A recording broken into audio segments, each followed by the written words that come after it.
Hello my dear students, कैसे हैं आप सभी। आई थिंक आप सब लोग बेस्ट होंगे। इस हेडिंग में और इस वीडियो में हम लोग एक न्यू हेडिंग और यूं कहें तो वैद्युत विभव एवं वैद्युत क्षेत्र जैसे चैप्टर्स का लास्ट हेडिंग है ये। इसमें हम लोग पढ़ेंगे वैद्युत द्विध्रुवों की पारस्परिक स्थितिज ऊर्जा एवं उनके बीच पारस्परिक बल। पारस्परिक शब्द का क्या तात्पर्य है हम आपको बताएंगे आगे।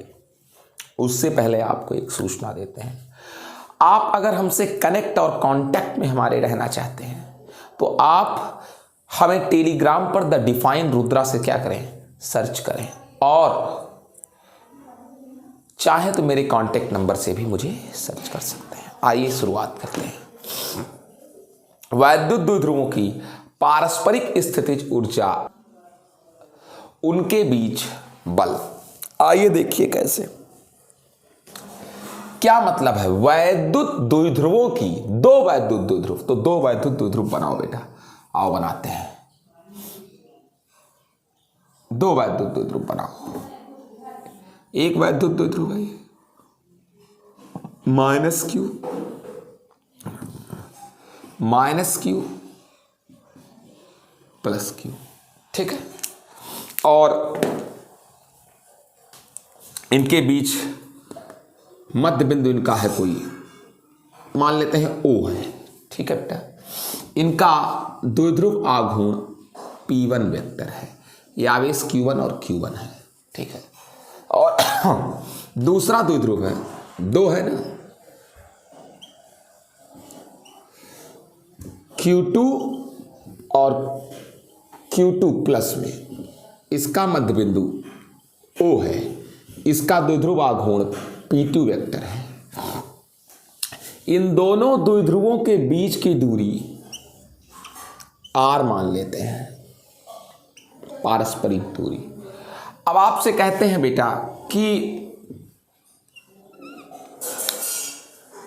आप देखें तो दूसरा द्विध्रुव पहले द्विध्रुव की अक्षीय स्थिति में है, ठीक है ना। यानी यहां पर पहले द्विध्रुव का वैद्युत क्षेत्र E1 है,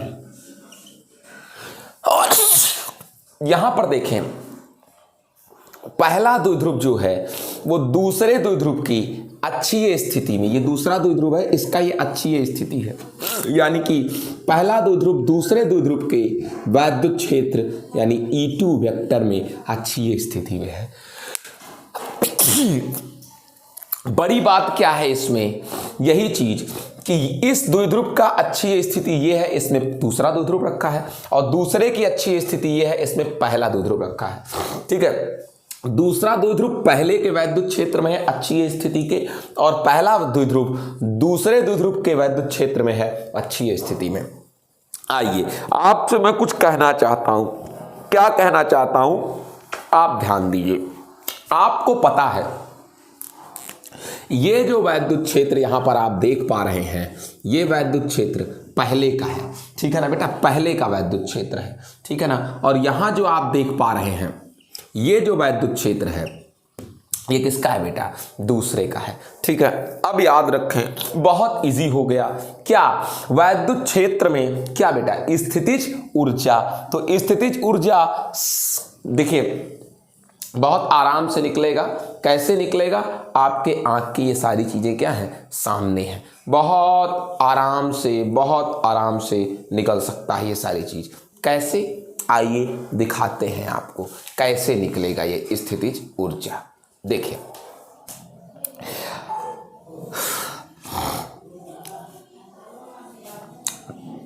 ये पहला द्विध्रुव है, पहले द्विध्रुव की स्थितिज ऊर्जा, पहले की स्थितिज ऊर्जा, ठीक है ना। कितना हुआ, पहले की स्थितिज ऊर्जा है, लेकिन दूसरे के कारण, चूंकि ये दूसरे के क्षेत्र में रखा है पहला, कितना P1 पहले का द्विध्रुव आघूर्ण, और इस क्षेत्र किसका, दूसरे का, E2 का, दूसरे का। आइए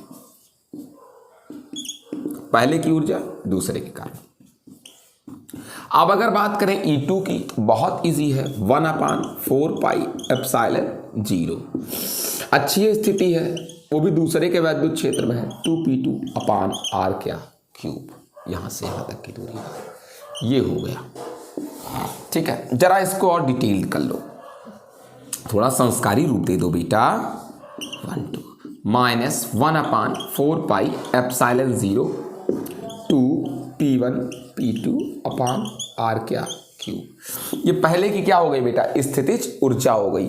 अब आइए बेटा दूसरे के निकाल लेते हैं। ठीक है, दूसरे की स्थितिज ऊर्जा यानी दूसरे द्विध्रुव की स्थितिज ऊर्जा।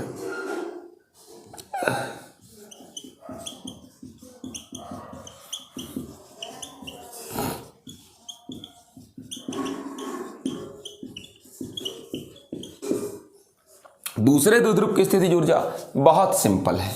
क्या बेटा, आप समझ सकते हैं, दूसरे की पहले के क्षेत्र में है, दूसरा किसके क्षेत्र में है, पहले के क्षेत्र में है, तो P भी दूसरे का होगा, माइनस तो लगता ही है।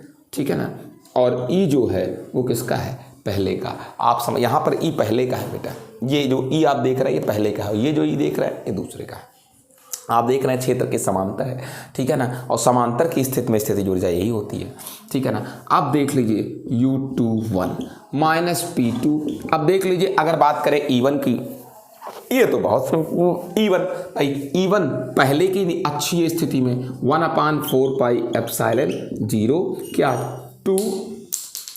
2p1/r⁴। अब इस तरीके से जरा इसको डिटेल में लिख लीजिए बढ़िया, U21 -1/4πε0 2p1p2/r क्या क्यूब, ये हो गया बेटा।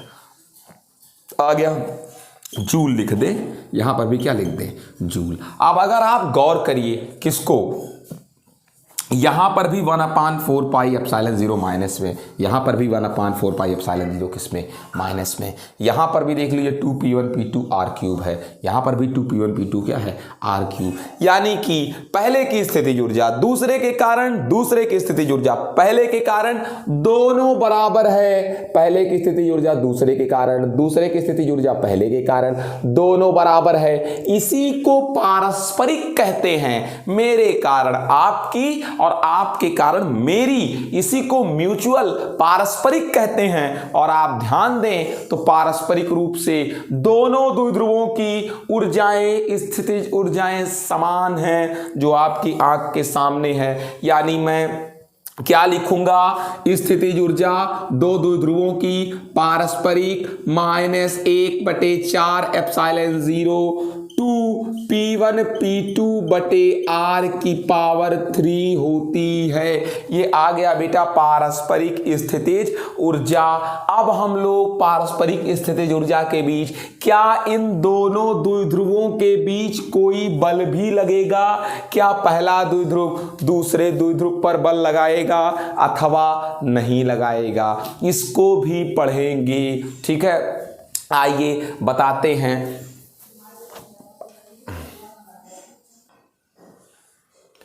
क्या इन दोनों द्विध्रुवों के बीच, इस द्विध्रुव के द्वारा इस द्विध्रुव पर और इस द्विध्रुव के द्वारा इस द्विध्रुव पर कोई बल लगता है? हाँ लगता है। क्यों नहीं लगेगा? ये माइनस जो चार्ज है ये अपना प्रतिकर्षण इस पर लगाता है, इस पर आकर्षण, ये प्लस इस पर आकर्षण और इस पर क्या लगाता है? प्रतिकर्षण। वास्तव में दोनों द्विध्रुव एक दूसरे पर बल लगाते हैं, लेकिन कितना लगाते हैं इसको निकालना है। तो आपको बता दें, कार्य बराबर बल गुणे क्या होता है? विस्थापन होता है। और कार्य को ही इतिहासकारों ने ऊर्जा कहा है, चाहे वो कार्य हो चाहे स्थितिज ऊर्जा हो, F गुणे R।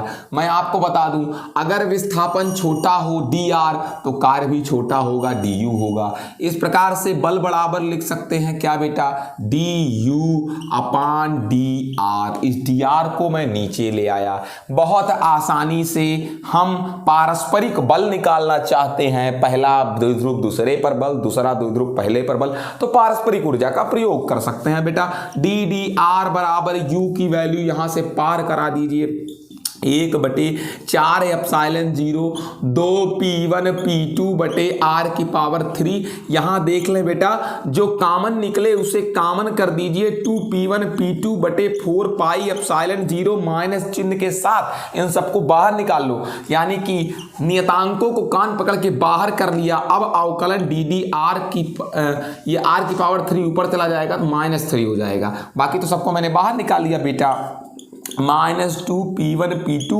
अपान 4 पाई एप्सिलॉन 0।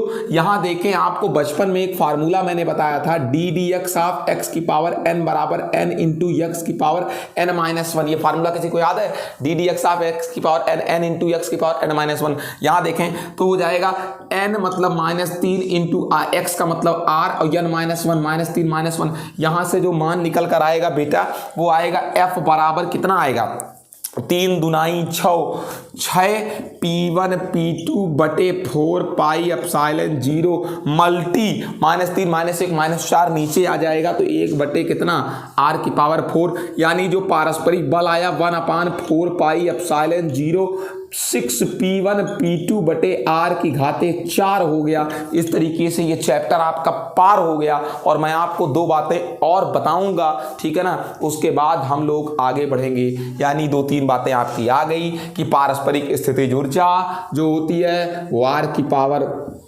3 या r की पावर -3 पर निर्भर करती है, और जो पारस्परिक बल होता है ये दो ध्रुवों के बीच ये r की पावर -4 या फिर 1/r की पावर 4 पर डिपेंड करता है। इस तरीके से इस चैप्टर की थ्योरी खत्म हो गई। मैं आपको एक छोटी सी बात और बताऊंगा, देख लीजिए।